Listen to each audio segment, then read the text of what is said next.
58장. 이튿날 아침은 일찍 잠이 깼다. 제일 먼저 생각난 것은 밀드레드였다.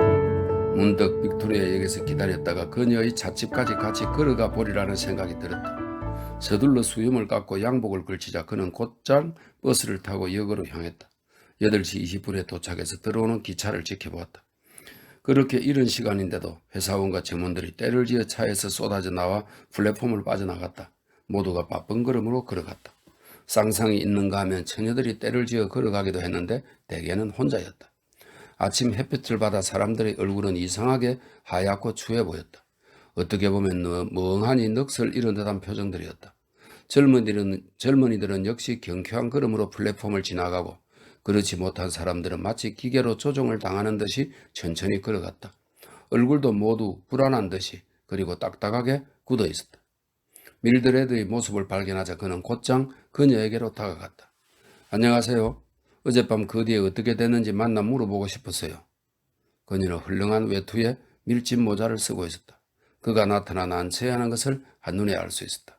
네, 아주 잘 잤어요. 그런데 전 그렇게 꾸물거릴 시간 없어요. 빅토리아 거리까지만 같이 걸어가고 싶은데 어때요? 하지만 벌써 꽤 늦은걸요. 빨리 걸어가야만 해요. 그녀는 필립의 저는 발을 내려다보며 대답했다. 그는 얼굴이 빨개졌다. 아, 제가 실례했군요. 붙잡진 않을 테니까. 좋도록 하세요. 그녀는 가버렸다. 그는 맥이 쑥 빠져 아침을 먹으러 집으로 돌아왔다. 어쩌면 저런 여자가 있을까? 그런 여자에게 마음을 뺏기다니 바보 중의 바보라는 것을 스스로도 잘 알 수 있었다. 그녀는 그를 손톱만치도 생각하지 않았다. 그의 불구를 싫어하는 것이 틀림없었다. 오늘 오후에 무슨 일이 있어도 차를 마시러 가나봐라 하고 그는 단단히 결심했다.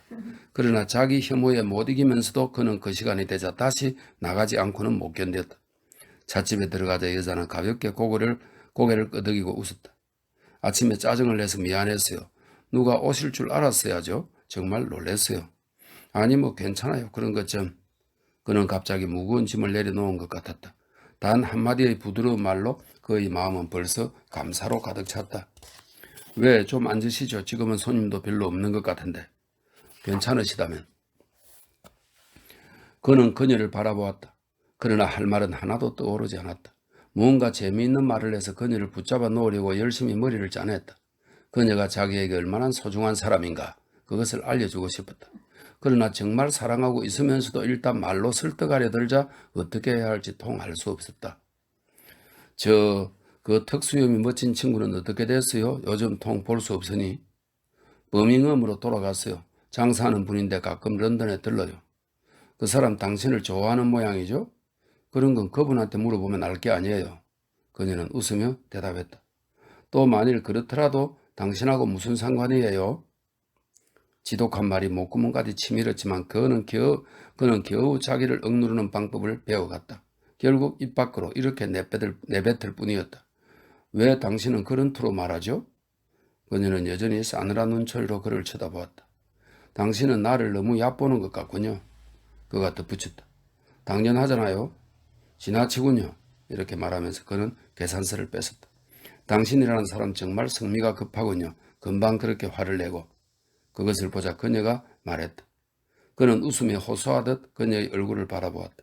저 부탁이 하나 있는데 들어주겠어요? 사정에 따라서요. 오늘 밤 역까지 함께 가줄래요? 좋아요. 차를 다 마시자 그는 찻집을 나와 하숙집으로 돌아왔다. 그리고 찻집이 문 닫을 8시가 되자 문 밖에서 기다리고 있었다.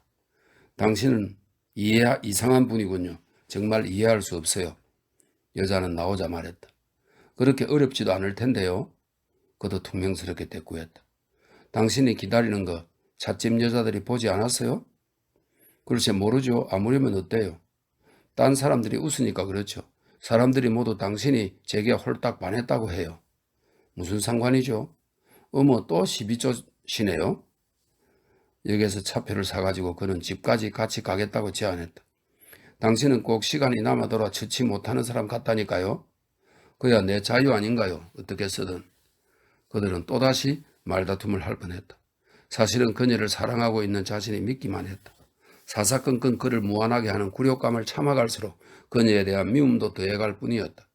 그러나 그날 밤만은 그녀도 마음을 털어놓고 마구 짓거려댔다. 부모님은 모두 세상을 떠났고 찻집에 나가는 것은 묵고 살기 위해서가 아니라는 것을 이야기했다. 우리 작은 어머니는 내가 찻집에 나가는 것을 싫어해요. 집에 있어도 남부럽지 않은 호사는 할 수 있으니까요. 그러니까 제가 생계 때문에 찻집에 나간다고 생각하지 마세요. 알겠죠? 모두가 거짓말이라는 것은 필립도 눈치채고 있었다. 그녀와 같은 직업의 여성은 묘하게 허식을 부리려 하고 생계 때문에 일한다는 굴욕감을 면하려 변명 비슷한 거짓말을 곧잘 한다는 것을 그는 알고 있었다. 게다가 친척들은 모두 부자들 뿐이에요. 필립이 피식 웃었다. 그것을 보자 여자는 재빨리 말했다. 왜 웃어요? 제가 거짓말이라도 하는 줄 아세요? 아니, 그런 게 아니에요. 그녀는 의심스러운 눈초리로 그를 바라보았다. 그러나 곧 다시 어린 시절의 호강을 이 남자에게 좀 더 이야기해야겠다고 생각한 모양이었다. 우리 아버지는요, 언제나 이륜 마차를 가지고 있었고 하인도 3사람이나 있었어요.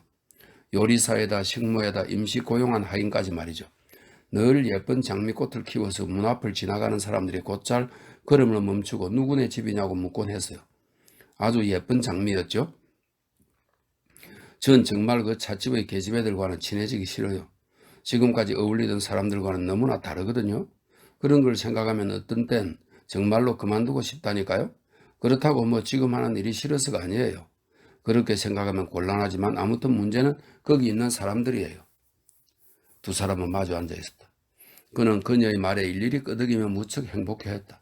그녀의 단순성이 재미있었다. 그리고 다소 엄숙한 기분이 되었다. 그녀의 볼은 약간 붉게 물들어 있었다. 필립은 저 턱끝에 키스할 수 있다면 얼마나 좋을까 생각했다. 당신이 찻집에 처음 들어왔을 때 전 척 보고 벌써 빈틈없는 신사임을 알았어요. 당신 아버지는 의사나 변호사나 뭐 그런 직업이셨죠? 의사였어요. 그런 자유업자로 일하는 사람들은 어디에서 만나도 곧 알 수 있어요. 뭔가 그런 냄새가 나거든요. 왠지 모르지만 아무튼 금방 알 수 있어요. 그들은 역을 나와서 함께 걸었다. 다시 한번 연극 구경 같이 가지 않겠어요? 네, 그러죠. 가고 싶다거나 싫다거나 좀 더 분명히 해볼 수 없어요? 왜요? 아니요, 뭐 됐어요. 그것보다 날짜를 정합시다. 토요일 밤이 어때요? 그러죠. 그 밖에 여러 의논을 하는 동안에 정신을 차려보니 벌써 그녀의 집 앞길목까지 와 있었다. 그녀는 손을 내밀었다. 그는 지그시 꼭 그 손을 잡았다. 이제부터는 당신을 꼭 밀드레드라고 부르고 싶은데 마음대로 하세요. 그 대신 당신도 날 필립이라고 불러주지 않겠어요? 글쎄요, 잊지 않으면 그렇게 부르죠.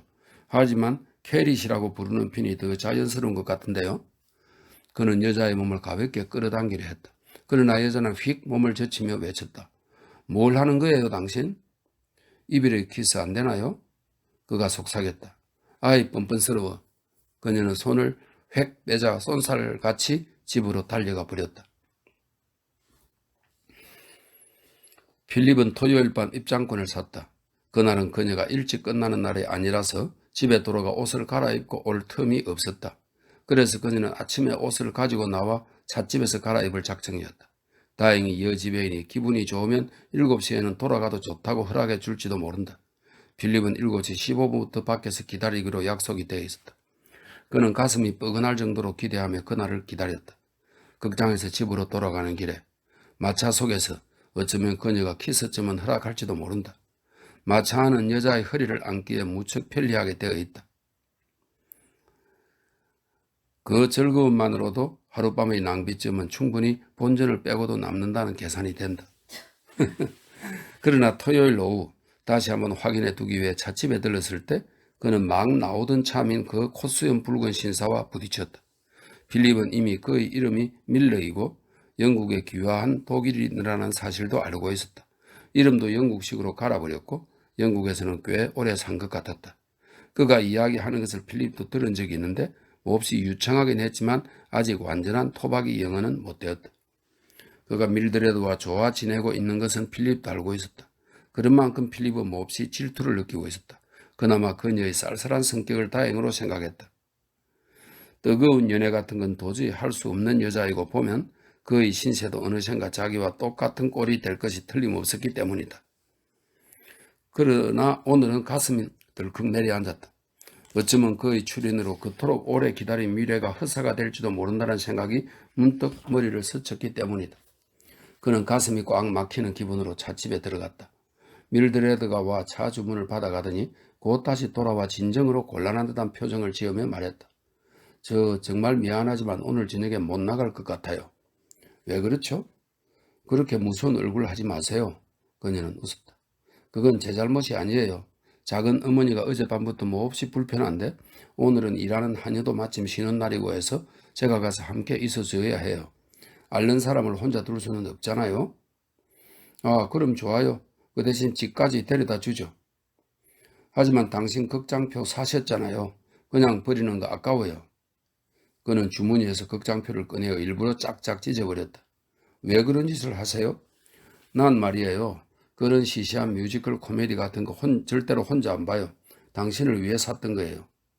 어머, 당신 그게 정말이에요? 하지만 저 집까지 바래다 주는 건 정말 싫어요. 어디 딴 데 약속이 있어요? 어머, 그게 무슨 소리예요? 당신도 땀난 자와 마찬가지로 역시 자기 생각만 하는 분이군요. 작은 어머니가 괜찮으신 게 제 탓은 아니잖아요. 그녀는 계산서를 얼른 써주고는 가버렸다. 필립은 여자란 존재를 거의 몰랐다. 여자를 아는 사람이라면 그녀들이 빤히 들여다보이는 거짓말을 할지라도 가만히 들어주어야 한다는 기술점은 알았을 것이다. 필립은 그 찻집 밖에 지켜서서 밀드레드가 그 독일인과 함께 나가는가 어떤가를 살펴보기로 결심했다. 그는 사실을 확인하지 않고는 견디지 못할 만큼 괴로운 심정이었다. 7시가 되자 그는 찻집 밖 맞은편 보도에 서서 밀레를 찾아보았으나 보이지 않았다. 10분쯤 지났을 때 그녀가 나왔다. 언젠가 샤프츠베리 극장에 갈 때 입었던 외투와 쇼를 걸치고 있었다. 집으로 돌아가는 길이 아니라는 것은 한눈에 알 수 있었다. 그는 몸을 피하기도 전에 그녀에게 들키고 말았다. 밀드레드는 약간 놀란 듯 했으나 곧 가까이 다가왔다. 이런 데서 뭘 하고 계신 거예요? 산책하고 있어요. 아이, 비겁해. 나를 미행하고 있군요. 신사인 줄 알았는데 실망했어요. 신사가 뭐 당신 같은 여자한테 흥미를 가질 줄 알아요? 그는 볼멘 소리로 대답했다. 그의 속에 있는 어떤 짓궂은 배짱이 드디어 사태를 악화시킨 것이다. 네가 나에게 상처를 주면 나도 그만큼 주겠다는 심산이었다. 내가 가기 싫어서 안 가는 것은 내 자유예요. 꼭 당신과 함께 가야 할 의무가 없잖아요. 똑똑히 말해두지만 난 집으로 가는 길이에요. 미행한다든지 비겁한 일은 삼가주세요. 당신 오늘 밀라하고 만났죠? 쓸데없는 참견 마세요. 안 만났어요. 또 오해하고 있군요. 하지만 난 오늘 오후 만났는걸. 내가 들어갈 때 마침 찻집에서 나오던데요. 그렇다 해도 그게 뭐 어떻다는 거죠? 내가 원한다면 그이와 함께 갈 수도 있잖아요. 당신은 무슨 참견이에요? 그 사람이 당신을 기다리게 한 거로군요. 당신 같은 사람이 기다려주는 것보다는 차라리 내가 그 사람을 기다리는 게 낫겠어요. 잘 기억해 두세요. 그리고 어서 댁에 돌아가셔서 당신 일이나 걱정하세요. 그의 마음은 갑자기 분노에서 절망으로 변했다.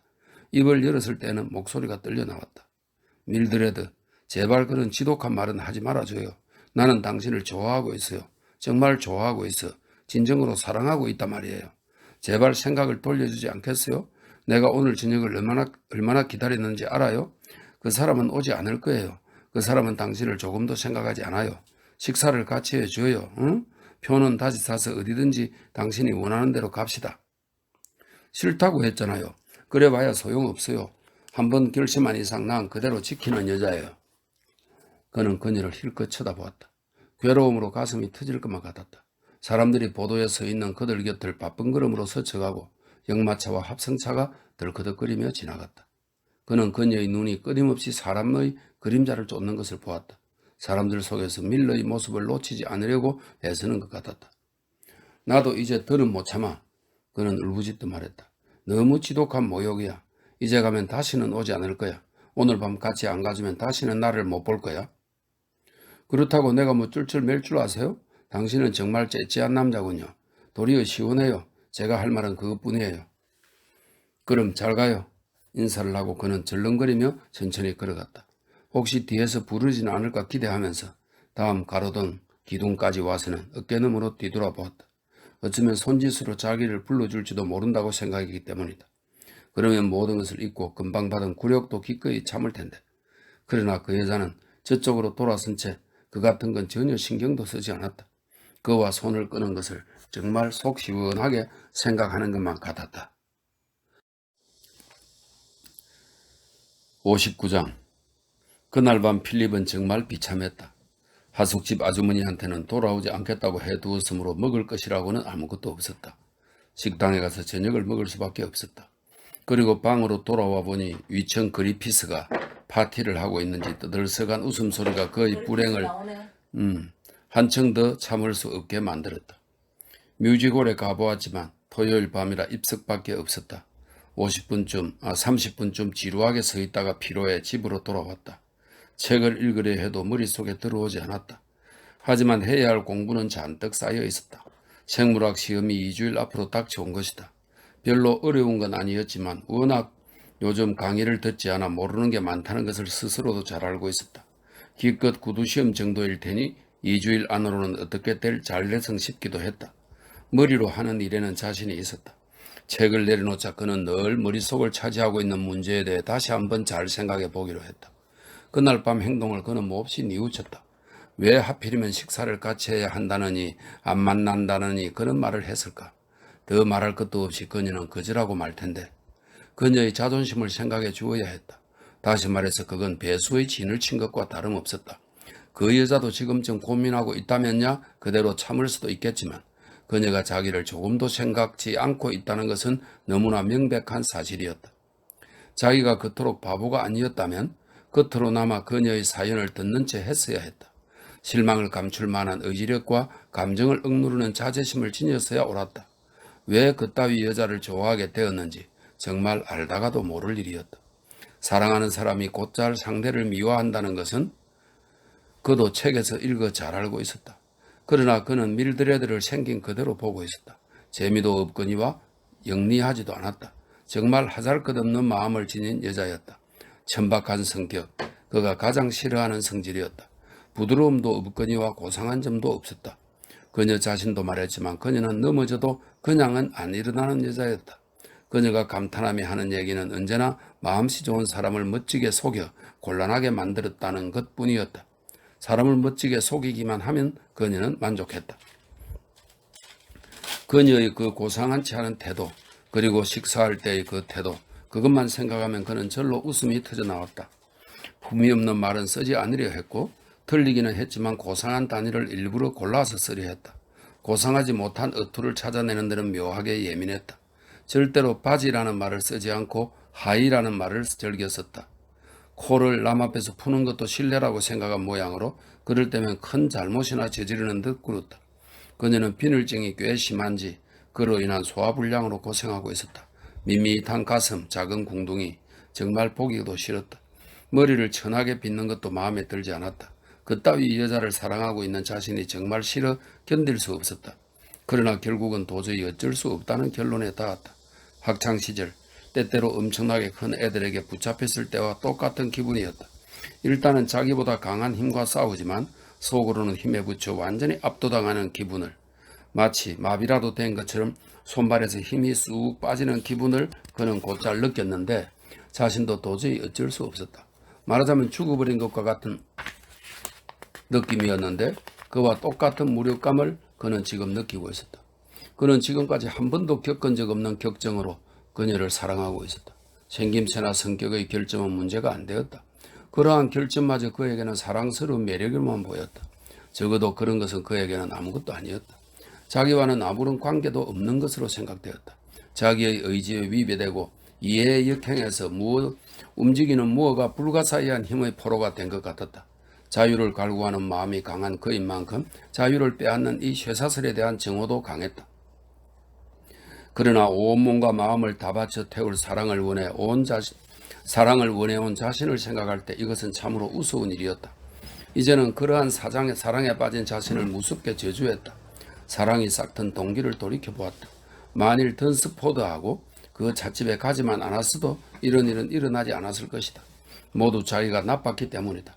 바보 같은 허영심만 없었어도 그런 천한 여자한테 끌리는 일은 절대로 없었을 것이다. 그러나 어쨌든 오늘 밤 일로 모든 것은 끝난 셈이다. 수치심과 남의 눈을 안중에 두지 않는 한 그는 두 번 다시 찾아가지 않을 것이다. 마음의 엉어리였던 그 사랑도 어떻게든 빨리 처리하고 싶었다. 생각하기도 지긋지긋한 지독한 모욕이었다. 이제 그런 여자는 생각지 말기로 하자. 세월이 흐르면 괴로운 심정도 차츰 가라앉겠지. 그는 지난날의 일들을 떠올렸다. 에밀리 윌킨슨도 파니 프라이스도 자기 때문에 지금의 자신과 똑같은 고통을 겪었을까? 그는 깊은 회한에 잠겼다. 아니, 그때는 나도 잘 몰랐어. 그는 혼자 중얼거렸다. 그는 거의 잠을 자지 못했다. 다음 날은 일요일이었으므로 그는 생물학 공부를 했다. 책을 앞에 놓고 주의를 집중하기 위해 소리를 내어 읽었지만 무엇 하나 기억할 수 없었다. 마음은 끊임없이 밀드레드에게로 달려가고 그녀와 다툰 말 한마디 한마디를 그대로 되풀이하고 있었다. 그때마다 억지로 책에 정신을 쏟으려고 애써야만 했다. 그는 마침내 산책을 나갔다. 템스강 남쪽 거리는 평일에 오가는 사람이 많아 더럽긴 해도 어딘지 모르게 활기가 넘쳤다. 그러나 일요일이 되면 상점문도 닫히고 달리는 차도 없어 조용한 것이 정말 말할 수 없이 쓸쓸했다. 빌립에게는 하루가 한없이 지루했다. 그러나 밤이 되자 그는 고단해서 그대로 깊은 잠에 들었다. 다음 날인 월요일, 그는 새로운 결심으로 인생을 출발하기로 했다. 크리스마스가 되었으므로 대부분의 학생들은 겨울학기 중간에 있는 짧은 방학을 이용하여 시골로 내려갔다. 그러나 필립은 블랙스테이블로 내려오라는 큰아버지의 초대도 거절했다. 시험이 곧 닥쳐온다는 것이 구실이었지만 사실은 런던과 밀드레드를 떠나고 싶지 않았던 것이다. 그동안 공부를 소홀히 해 석 달치를 2주일 만에 몽땅 외워야 했다. 그는 정신을 차려서 공부에 몰두했다. 밀드레드도 하루하루 그럭저럭 잊게 되는 것 같았다. 그는 자기의 의지력을 축하했다. 그가 받는 고통도 이제는 전과 같은 고민이 아니었다. 말에서 떨어진 사람이 뼈는 부러진 곳이 없으나 온몸에 타박상을 입은 것 같은 그런 아픔이었다. 그리하여 그는 지난 몇 주일 동안의 자신을 호기심을 가지고 돌아볼 여유도 생기게 되었다. 그는 흥미있게 자기 감정을 헤아려 보았다. 스스로 생각해봐도 자신이 좀 우스웠다. 그리고 한 가지 깨달은 점은 그런 상황에서 인간에게 사상이란 얼마나 무력한가 하는 것이었다. 처음 생각해냈을 때 무척 만족했던 인생 철학도 아무 소용이 없었다. 이래서는 정말 큰일이었다. 그러나 그러면서도 때때로 거리 같은 데서 밀드레드와 비슷한 여자의 모습을 발견하면 그는 깜짝 놀랐다. 그러면 심장이 금세 멎는 것 같았고 정신없이 쫓아가 보지만 그것은 그때마다 다른 여자였다. 학생들이 시골에서 돌아왔다. 그는 던스포드와 만나 다른 찻집으로 차를 마시러 갔다. 낯익은 여자 종업원의 제복도 이제는 비참한 심정만 더해줄 뿐 그는 거의 말도 할 수 없었다. 혹시 그녀는 같은 회사의 딴 찻집으로 직장을 옮겼는지도 모르겠다는 생각이 들었다. 그렇다면 이런 곳에서 뜻하지 않게 마주칠지도 모른다. 이런 생각은 그를 당황하게 만들었다. 그래서 던스포드가 자기에 대해 무엇을 눈치채지는 않을까 두렵기까지 했다. 무슨 말을 해야 좋을지는 알 수 없었다. 그는 던스포드가 하는 말을 열심히 듣는 채 했으나 마음은 미칠 지경이었다. 제발 좀 그만 말을 하고 고함 지르고 싶은 것을 겨우 참았다. 마침내 시험날이 왔다. 빌립은 자기 차례가 왔을 때 자신만만하게 시험관 앞으로 나갔다. 서너 가지 질문에 대답했다. 그 다음에는 여러 포번율을 제시했다. 그는 강의에는 거의 나가지 않았으므로 책에서 외우지 못한 것을 질문해오자 금세 당황해버렸다. 어떻게든 필사적으로 속여보려 했지만 시험관은 좀처럼 끌려 들어오지 않았다. 10분은 금세 지났다. 굳이 귀찮게 캐물어보지 않았다. 물론 합격한 줄 알았다. 그러나 다음날 문에 나왔던 성적 발표를 보니 놀랍게도 합격자 명단 속에 그의 번호가 없었다. 깜짝 놀라 3번이나 다시 명단을 읽어보았다. 던스포드도 와 있었다. 필립 안 됐나? 딱하게 됐는걸? 그는 조금 전에 필립한테서 번호를 들어 알고 있었던 것이다. 필립은 그의 기쁜 얼굴을 보고 그가 합격했음을 알았다. 괜찮아, 필립은 말했다. 아무튼 자네라도 됐으니 다행이야. 난 또 7월에 치르지 뭐. 그는 되도록 태연한 표정을 지었다. 강변길을 걸어 돌아올 때 그는 일부러 아무것도 아닌 이야기만 짓거렸다. 사람 좋은 던스포드는 몇 번이고 낙제의 원인에 대해 물었지만 그는 길을 쓰고 끝내 쓸데없는 얘기만 했다. 그러나 물론 정신적인 고통은 심했다. 유쾌한 친구이긴 하지만 머리가 둔하다고 평가해 온 던스포드까지 합격했다는 사실이 그의 현실을 더욱 마음 아프게 했다. 원래 두뇌에는 자신이 있었다. 그런 만큼 이렇게 되고 나자 혹시 자기 평가에 무슨 잘못이 있었던 것이 아닌가 그는 절망적으로 되물었다. 겨울 학기 3개월 동안에 시골에 들어온 학생들은 몇 개의 그룹으로 나눠지고 그중 누가 수재이고 누가 머리가 좋으며 누가 노력가이고 누가 건달이라는 것은 벌써 다 알려져 있었다. 그가 낙제했다는 소식을 듣고 놀란 사람은 결국 그 자신만이라는 것도 알고 있었다. 차를 마실 시간이 되었다. 지금쯤 학교 지하실에서는 많은 학생들이 모여 차를 마시고 있을 것이다. 합격한 친구들은 기뻐하고 있을 테고 그를 싫어하는 친구들은 만족한 듯 그의 얼굴을 볼는지도 모른다. 한편 낙제한 친구들은 자신 또한 동정받기 위해 의외로 위로해 줄는지도 모른다. 그는 본능적으로 생각했다. 하여튼 일주일간은 절대로 병원에 가까이 가지 말자. 그러면 자연히 이 이야기는 모두 머리에서 사라져 버리리라. 그러나 가기 싫다고 생각하면 할수록 오히려 반대로 가게 되는 것이었다. 뭔가 일부러 자기를 괴롭혀 보고 싶은 심정이었던 것이다. 좋을 대로 해라. 그 대신 골목길을 돌아가면 거기 순경이 있다는 사실을 잊지 마라. 하는 그 평생의 처세운도 모두 잊어버리고 말았다. 아니, 처세운은 그대로 지켜나가고 있었는지 모르지만 다만 그의 마음속에 뭔가 병적인 것이 있어서 줄곧 자학이라는 것에 야릇한 쾌감을 느끼는 듯했다. 그러나 드디어 자신이 부과한 그런 시련을 이기고 소란스런 흡연실의 잡담을 뒤로한 채 어두운 밤하늘 밑으로 나오자 그는 뭐라 표현할 수 없는 고독감에 사로잡혔다. 스스로도 자기가 형편없는 바보처럼 느껴졌다. 무언가 빨리 위로의 말을 듣고 싶었다. 밀드레드를 만나보고 싶은 유혹을 참기 어려웠다. 그러나 그녀에게서 위로의 말을 듣기는 어려울 것이라고 생각하자 마음은 더욱 괴롭기만 했다. 말은 하지 않아도 좋으니까 그냥 얼굴이라도 한번 보고 싶었다. 뭐니 해도 그녀는 여자 종업원이다. 서비스만은 할 수밖에 없을 것이다. 세상에서 좋아하는 여자는 그녀 하나뿐이다. 이제 와서 새삼 자기를 속여봤자 아무 소용이 없다. 아무 일도 없었다는 듯이 어슬렁어슬렁 나가는 것이 체면 문제라는 점도 그는 잘 알고 있었다. 그러나 이제 자존심 따윈 별로 남아있지도 않았다. 확실히 그렇다고 단정할 수는 없었지만 그는 지금도 매일같이 그 여자에게서 혹시 편지라도 오지 않을까 기다리고 있었던 것이다. 병원으로 보내오면 전해진다는 것을 그녀도 알고 있었다. 물론 편지는 오지 않았다. 그녀 쪽에선 다시 만나는 문제로 고민하지 않는 것이 분명했다. 그녀를 만나야 해. 그녀를 만나야 해. 그는 종일 혼자 중얼거렸다. 한시바삐 만나고 싶은 마음에 걷는 것이 어쩐지 답답해 그는 얼른 마차에 뛰어올랐다. 원래 그는 절약가로 웬만하면 마차 같은 건 타지 않는 성미였다. 찻집 앞에선 2, 3분 망설였다. 그러다 혹시 그녀가 그만두지는 않았을까 하는 생각에 두근거리는 가슴을 안고 얼른 안으로 들어갔다. 그녀는 있었다. 자리에 앉자 그녀가 다가왔다. 홍차와 핫케이크. 제대로 말도 나오지 않았다. 순간 이대로 울어버리는 게 아닌가 생각했다. 당신 죽은 줄 알았어요. 여자는 웃고 있었다. 웃고 있다. 필립은 끊임없이 생각에 온 저 최후의 장면 따윈 깡그리 잊어버린 것 같았다. 만나고 싶으면 당신이 편지라도 보내줄 줄 알았는데 무척 바빴어요. 그런 건 생각도 못했어요. 아무튼 그녀는 상냥한 말이라고는 도저히 할 수 없는 모양이었다. 하고 많은 여자 가운데서 하필이면 이런 여자를 생각하게 되었을까. 그는 자기의 운명을 무섭게 저주했다.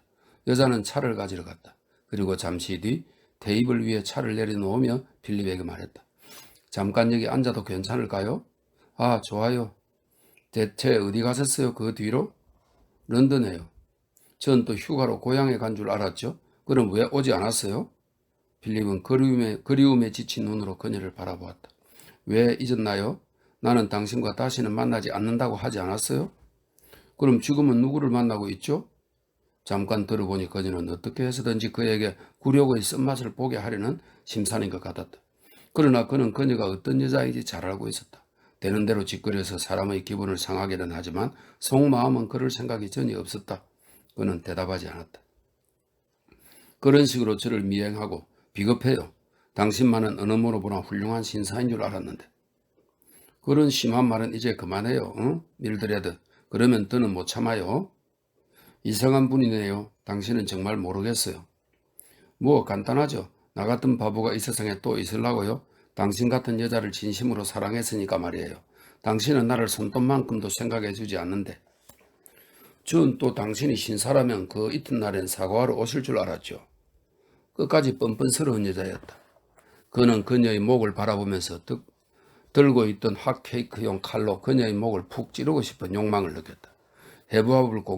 해부학을 공부했으니 목 동맥을 정통으로 찌를 자신은 있었다. 그러면서 동시에 그 핏기 없이 여인 얼굴에 가득 키스를 퍼붓고 싶은 충동도 느꼈다. 아, 내가 당신을 얼마나 좋아하는지 알아줬으면 좋겠군요.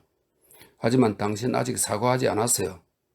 그는 얼굴이 새파래졌다. 그 여자는 그때 자기가 나빴다고는 조금도 생각하지 않는다. 그러니까 지금도 그에게 사과하기를 요구하는 것이다. 그에게도 자존심은 있었다. 순간 에이 더러운 계집 죽어버리라 고함치고 싶은 충동을 느꼈다. 그러나 용기가 없었다. 문자 그대로 사랑의 포로였다. 그 여자만 만날 수 있다면 어떤 수치를 참아도 좋다고까지 생각했다. 밀드레드, 내가 나빴어요. 사과하지. 미안해요. 이렇게 말하기까지는 무척 고통스러웠다. 하여튼 굳은 결심이 필요했다. 그렇게까지 말씀하시면 저도 말하겠어요. 사실은요, 그날 밤 역시 당신과 같이 가는 게 좋을 뻔했어요. 그 밀러라는 남자, 전 신사인 줄만 알았거든요. 그런데 잘못된 생각이었죠. 그래서 곧 관계를 끊어버리고 말았지만 필립은 숨을 훅 내쉬었다. 밀드레드, 오늘 밤 같이 나가지 않겠어요? 어디 가서 식사나 합시다. 그럴 수 없어요. 작은 어머니께서 기다리세요. 전보를 치면 될 거 아니에요. 찻집에 일이 생겼다고. 제발 같이 가줘요.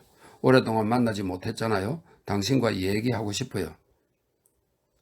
그녀는 자기의 옷을 힐끗 보았다. 그런 건 신경 쓸 것도 없어요. 옷 따윈 신경 안 써도 될 만한 곳으로 가면 돼요. 그러고 나서 다음엔 뮤지컬로 갑시다. 빨리 대답해 줘요. 그러면 정말 기쁘겠어요. 여자는 잠깐 망설였다. 그는 비굴할 만큼 애원하는 눈초리로 그녀의 얼굴을 바라보았다. 그럼 가도 좋아요. 저도 사실 어디 가본 지가 퍽 오래됐어요. 그는 그녀의 손을 붙잡고 마구 키스를 퍼붓고 싶은 격렬한 충동을 겨우 참았다. 네, 이렇게 해서 59장이 끝났습니다. 60장. 두 사람은 소호에서 식사를 했다. 필립은 기뻐 어쩔 줄을 몰랐다. 그것은 그 주변에 흔히 있는 값싼 식당, 다시 말해서 겉모양은 번지르르 하나 돈이 없는 친구들이 마음 놓고 경제적이라는 생각에서 안심하고 먹을 수 있는 그런 싸구려 식당과는 달랐다. 루앙 출신의 사람 좋은 남자와 그 부인이 경영하는 쓸쓸한 식당으로 필립이 전에 우연히 발견한 곳이었다. 언제나 한가운데 날고기 비프스테이크 쟁반을 놓고 양옆에 생야채 쟁반을 늘어놓은 진열장이 묘하게 그의 흥미를 끌었던 것이다. 프랑스 음안을 쓰는 식당에 자기 딴에는 영어 공부를 하려는 더부룩한 프랑스인 웨이터 한 사람과 지지분한 웨이터 한 사람이 있었고, 오는 손님도 대개는 밤거리의 여자 두서너 명과 의젓한 전용 냅킨을 두고 쓰는 부부 두세 상, 그 밖에 급하게 들어와서 식사만 간단히 하고 가는 묘한 남자 대여섯 명씩으로 정해져 있었다. 두 사람은 전용 테이블을 차지할 수 있었다.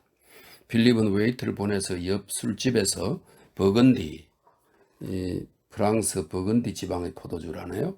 버건디를 주문해 오고 채소가 든 진한 수프와 진열장에 내놓은 감자가 든 비프스테이크와 앵두술을 친 오믈렛을 먹었다. 음식에도 또 집에도 무언가 낭만적인 분위기가 감돌고 있었다. 처음 얼마 동안 밀드레드는 별로 기분이 내키지 않은 듯 말했다. 전 이런 외국인 상점은 별로 좋아하지 않아요. 첫째, 이 지저분한 요리라니 속에 무엇이 들어있는지 알게 뭐람? 그러나 어느새 기분이 좋아진 것 같았다. 이 집이 마음에 들었어요. 탁자에 팔꿈치를 올려놓아도 되고 신경이 쓰이지 않아 좋아요.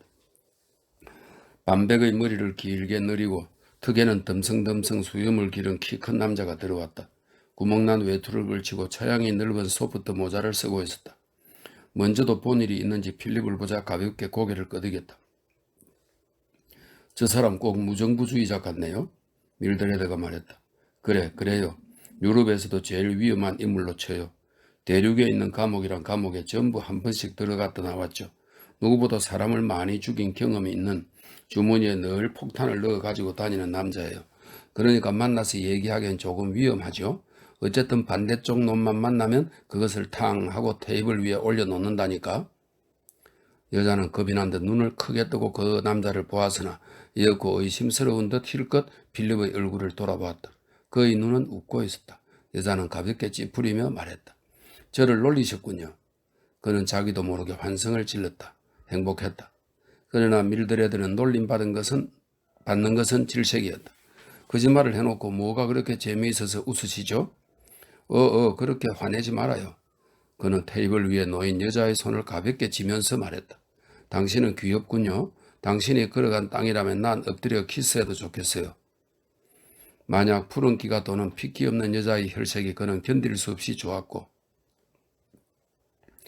얇고 하얀 입술도 무어라 표현할 수 없이 매력적이었다. 비늘증 때문에 언제나 숨가빠했고 그 탓인지 입을 약간 벌리고 있었다. 그것이 또 얼굴의 매력을 한층 두드러지게 하는 것 같았다. 나에게도 어딘가 조금은 좋은 점이 있겠죠? 그럼요. 싫어하면 누가 이런 데 와요? 그렇잖아요. 당신은 어느 문호보나 신사예요. 그 점은 말할 수 있어요. 식사가 끝나자 커피를 마셨다. 빌립은 전략 같은 것은 어딘가로 팽개쳐버리고 3펜스짜리 시가를 피워 물었다. 이렇게 마주 앉아 당신의 얼굴을 보는 것이 내게 얼마나 큰 즐거움인지 당신은 모를 거예요. 내가 얼마나 당신을 생각했는지 알아요? 한 번 만나고 싶어서 죽을 지경이었다니까요. 밀드레드는 가볍게 웃으며 살짝 얼굴을 붉혔다. 그날은 식사 뒤면 언제나 괴롭히는 소화불량도 없었다. 빌립에게도 신기할 정도로 부드럽게 대하고 보통 때 볼 수 없는 다정한 눈으로 쳐다보아 그는 아주 기분이 황홀했다. 이대로 이 여자에게 빠지는 것이 얼마나 미친 짓인가 하는 것은 그도 본능적으로 잘 알고 있었다. 그 여자를 가장 잘 다루는 것은 그냥 가볍게 사귀는 것. 그의 가슴에 용솟음치는 미친 듯한 정열을 그에게 보였다가는 큰일이다. 그러한 허점을 보이기만 하면 그것을 약점 잡아서 더욱 강한 태도로 나올 것이 뻔하기 때문이다. 그러나 지금의 그는 분별을 가릴 단계가 못 되었다. 그 여자와 헤어진 뒤로 받은 마음의 고통, 자신의 마음과 싸웠던 일이며 감정을 다스리려고 노력하여 한 번은 성공 단계까지 갔으나 끝내는 감정이 조금도 수그러들지 않은 일 등 그동안에 겪은 고생을 낱낱이 그녀에게 털어놓고야 말았다. 그러나 자기는 한 번도 진정으로 잊어보려고 한 적이 없다. 너무나 사랑함으로 마음의 고통점은 아무것도 아니었다. 그런 말까지 늘어놓았다. 말하자면 자랑스럽게 모든 약점을 다 털어놓고 만셈이었다. 이 기분 좋은 식당에 이대로 언제까지나 앉아있는 것이 빌립에게는 무엇보다 즐거웠다. 그러나 밀드레드는 연극을 보러 가고 싶다 했다. 어디까지나 침착하지 못한 여자로 어디서건 잠깐만 있으면 곧 다시 다른 곳으로 가고 싶어 했다. 그러나 그는 여자를 실증나게 하고 싶지는 않았다. 어디 극장이라도 갈까요? 그는 이렇게 물으면서 이 여자가 티끌만큼이라도 자기를 좋아한다면 여기에 그냥 머물러 있자고 말해주지는 않을까 어렴풋한 기대를 걸어보았다. 그러나 그녀는 말했다. 네, 기왕 가려면 이제 슬슬 일어나야 하지 않을까요? 그럼 갑시다. 연극이 끝나기를 그는 초조하게 기다렸다. 다음 순서는 정해져 있었다. 마차에 올라타자 그는 마치 우연히 거리된 것처럼 여자의 허리에 팔을 감았다. 그러나 순간 비명을 지르며 황급히 팔을 뺐다. 무엇인가에 찔렸던 것이다. 여자는 소리를 내며 웃었다. 그거 보세요. 쓸데없는 데 손을 대니까 그렇잖아요. 남자들이 내 허리에 손을 대면 나는 금방 알아요. 언제든지 그 피인에 당하죠. 그럼 이번에는 좀 더 조심해서 할까요? 그리고 다시 한번 허리를 안았다. 피인을 닦고 반하는가 봐요. 여자는 조금도 반항하지 않았다. 아, 기분 좋다. 그는 행복한 듯 한숨을 내쉬었다. 그래요. 당신만 행복하면 되죠. 곧바로 그녀는 아니꼬은 투로 대답했다. 마차는 세인트 제임스 거리를 지나 하이드 공원으로 들어갔다. 필립은 재빨리 여자에게 키스했다. 웬일인지 그녀가 무서웠다. 있는 용기를 다 내어 겨우 했다. 여자는 아무 말 없이 그에게 입술을 내밀었다. 싫어하는 것 같지도 않고 그렇다고 자진해서 하려는 기색도 아니었다. 아, 얼마나 이때를 기다렸는지 알아요? 그는 나직이 속삭였다. 또다시 입술을 요구하자 그녀는 이번엔 얼굴을 획 돌리고 말했다. 한 번이면 그만이에요. 어쩌면 또 한 번 기회가 있지 않을까 생각하고 그는 허은일까지 마차를 타고 갔다. 그녀의 집 근처 길까지 왔을 때 그는 매달리듯 말했다. 다시 한번 안 되나요? 그녀는 그의 얼굴을 빤히 쳐다보았다. 그리고 힐끗 길 쪽을 쳐다보고 사람의 기척이 없는 것을 확인하자 말했다. 네, 좋아요. 그는 여자를 껴안고 불같은 키스를 해주었다. 그러자 여자는 이내 그를 밀쳤다. 바보같이 모자가 다 망가지잖아요. 당신 참 형편없이 서툴군요. 61장. 그 뒤로는 매일 그녀와 만났다. 점심 식사도 그녀의 찻집에서 하려 했지만 그녀가 말렸다. 찻집 여자들의 얘기거리가 된다는 것이었다. 할 수 없이 차만 마시는 것으로 참기로 했다. 그러나 언제나 근처에서 만나 같이 역까지 걸어갔다. 그리고 일주일에 한두 번씩은 꼭 같이 식사했다. 금팔찌며 장갑이며 손수건이며 그 밖에 여러 선물도 주었다. 그에게 전혀 어울리지 않는 낭비를 했지만 그것은 어쩔 수 없었다. 조금이라도 애정을 나타내는 것은 물건을 받았을 때뿐이었다. 무슨 물건이든지 물건값을 잘 알아서 그녀의 감사는 아주 정확히 늘 그 물건값과 정비례했다. 그러나 어쩔 수 없었다. 그녀가 키스라도 요구하면 그는 완전히 흥분하여 어떤 수단으로 그 키스를 할 수 있었는지 그런 것은 조금도 문제 삼지 않았다. 일요일에는 그녀가 집에서 쓸쓸히 지내고 있다는 것을 알았다. 그래서 아침 일찍 헌일로 나가 한적한 길에서 그녀와 만나 함께 교회로 갔다. 저 교회 가는 것을 옛날부터 좋아해요. 아주 아름답지 않아요? 그리고 그녀는 점심을 먹으러 집으로 돌아가고 그는 호텔에서 형식적인 식사를 했다. 그리고 오후에는 둘이서 브로크웰 공원을 거닐었다. 두 사람은 그다지 할 이야기가 없었지만 여자에게 지루한 생각을 줄까 두려워. 갈로 속에 여자는 쉽게 실증내는 성미였다. 이렇게 되어 있어요. 여자에게 지루한 생각을 줄까 두려워 필립은 필사적으로 머리를 짜내어 끊임없이 새로운 화제를 생각해냈다. 이런 산책이 두 사람을 즐겁게 해주지 못한다는 사실을 그는 잘 알고 있었다. 그렇다고 여자와 헤어지기는 더욱 괴로운 일이었다. 필사적인 노력으로 시간을 끌어보려 했는데 끝내는 여자를 실증나게 해 화를 복돋는 것이 고작이었다. 여자가 애정이 없는 것은 너무나 확실했다. 이성으로는 여자에게 바랄 것이 없음이 명백한데도 그녀에게 애정을 강조하며 구하는 실정이었다. 차가운 여자였다. 그녀에게 사랑을 요구할 자격이 조금도 없었지만 바라지 않을 수도 없는 노릇이었다. 게다가 차츰 친해짐에 따라 점점 그도 감정을 도저히 억누를 수 없게 되었다. 화가 나서 결국 지독한 말을 하곤 곧잘 싸움도 했다. 그러면 여자는 한참을 말도 잘 하지 않았다. 그럴 때 번번이 지는 것은 그여서 결국 그녀 앞에 무릎을 꿇는 꼴이 되었다. 너무나 줏대가 없는 것에 스스로도 화가 났다. 찻집 같은 데서도 그녀가 누군가 다른 남자와 얘기하는 것을 보면 질투를 참을 수 없어 자기도 왜 이러나 싶을 정도로 흥분했다. 어떤 때는 가끔 여자에게 모욕을 주고는 그대로 밖으로 나오기도 했다. 그러나 그런 때도 나중에는 화가 나기도 하고 후회가 되기도 해서 몸을 뒤척이며 한밤 내내 잠 한숨 이루지 못했다. 그리고 이튿날이 되면 또다시 나가 용서를 비는 형편이었다. 화내지 마. 나는 당신이 좋아서 못 견딜 지경이야. 나도 도저히 어쩔 수 없어. 당신 금방 뉘우치게 될 거예요. 그녀는 대답했다. 그는 그녀 집에 가보고 싶었다. 그것으로 한층 가까워지면 그녀가 찻집에서 이럭저럭 사귀는 떠내기 손님과는 다르게 취급해주지 않을까 생각했기 때문이다. 그러나 그녀는 절대로 그것을 허락해주지 않았다. 작은 어머니가 이상하게 생각하세요. 거절하는 것이 숙모에게 보이기 싫다는 그 이유에서만 일까 생각도 해보았다. 그녀는 자기 숙모를 의사라든가 하였던 그런 신사직업에 종사했던 사람의 미망이라고 했지만 갈로 속에 그녀가 차별된 사람임에는 틀림없는 모양이다. 이렇게 되어 있네요.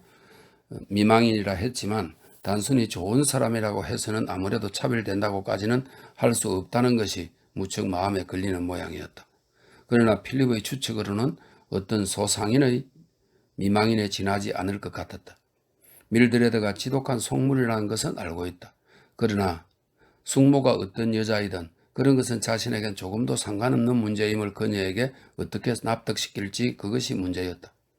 그녀와의 가장 큰 싸움은 어느 날 밤 식사 중에 일어났다.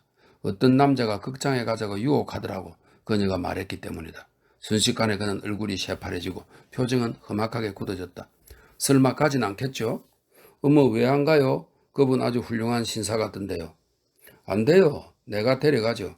어디든 당신 원하는 대로. 하지만 그건 달라요. 늘 당신하고만 다닐 수는 없잖아요. 게다가 그분이 제게 좋은 날을 정하랬어요. 그러니까 하룻밤 당신하고 같이 안 나가는 날 갈 작정이에요. 당신이야 어차피 마찬가지 아니에요. 이봐요. 당신이 조금이라도 나를 생각한다면, 다시 말해서 고마워하는 마음이 있다면 그런 것은 꿈에도 생각할 수 없을 텐데요. 고맙다고요? 그게 무슨 말이죠? 아, 그 당신이 준 선물을 말하는 거예요? 그거라면 저 모조리 돌려주겠어요. 그까짓 거 필요 없어요. 그녀는 어느새 가끔 듣는 그 차가운 투로 말했다. 첫째, 당신하고만 다니면 무슨 재미예요? 매일 내가 좋지 그런 말만 하잖아요. 나중에는 정말 지긋지긋해져요. 사실 그도 그런 말만 계속하는 것이 좀 지루했으리라는 것 잘 알았다. 하지만 달리 어쩔 수도 없는 노릇이었다. 네, 좋아요. 좋고 말고요. 그녀의 대답은 언제나 이런 식이었다. 그것뿐이에요. 나는 정말 마음으로부터 당신을 사랑하고 있는데 전 좀 달라요. 당신처럼 큰 소리는 절대 치지 않거든요. 단 한마디 말로 내가 얼마나 행복해질 수 있는지 알아주었으면 좋겠군요. 그러나 어떤 때는 좀 더 분명히 말할 때도 있었다. 예를 들어 그가 나를 좋아해요 물으면 여자는 그런 얘기는 이젠 좀 그만했으면 좋겠어요 대답하는 것이었다. 그는 머쓱해져 입을 다물고 만다. 어쩌면 이렇게 무감각한 여자가 있을까? 지금도 그는 대답했다. 그래 그런 식으로 생각한다면 그럼 나하고는 그냥 만나기만 했다 그런 말인가요? 그래요. 특별히 좋아서 만난 게 아니에요. 이것만은 분명히 알아두세요. 억지로 오라고 하니까 오는 거예요. 그는 자존심이 몹시 상해 흥분해서 대답했다. 그럼 난 뭐 당신의 밥값이며 극장값이나 치르는 인간이라 말이죠. 그것도 달리 함께할 사람이 없을 때만. 그러니까 다른 사람만 나타나면 나 같은 건 지옥에 가도 좋다 이거죠. 고마워요. 이제 그런 식으로 이용당하는 데는 진저리가 나는군요. 나는 아무한테도 그런 소리를 들을 의무가 없어요. 이따위 시시한 식사를 어떻게 고마워하는가 곧 바로 보여드리죠. 여자는 일어나 스웨트를 걸치고 휙 나가버렸다. 필립은 그대로 앉아 있었다. 내가 움직일까 보냐고 그는 생각했다. 그러자 10분이 지나자 그는 마차에 뛰어올라 뒤를 쫓았다. 어차피 역까지 합성으로 갈 게 뻔했다. 그러면 도착하는 시간은 거의 갔겠지. 플랫폼에서 그녀를 발견했다. 그러나 일부러 그녀의 눈을 피해 같은 열차를 타고 허은일까지 갔다. 집이 가까워지고 그녀가 달아날 수 없을 때까지 말을 걸지 않으리라 생각했다. 그녀가 사람들이 많이 오가는 밝은 큰 길에서 골목으로 접어들자마자 그는 바싹 따라갔다. 밀드레드. 그는 이름을 조용히 불렀다.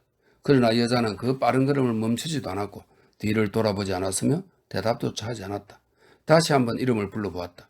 그제야 그녀는 걸음을 멈추고 뒤돌아보았다. 무슨 용건이에요?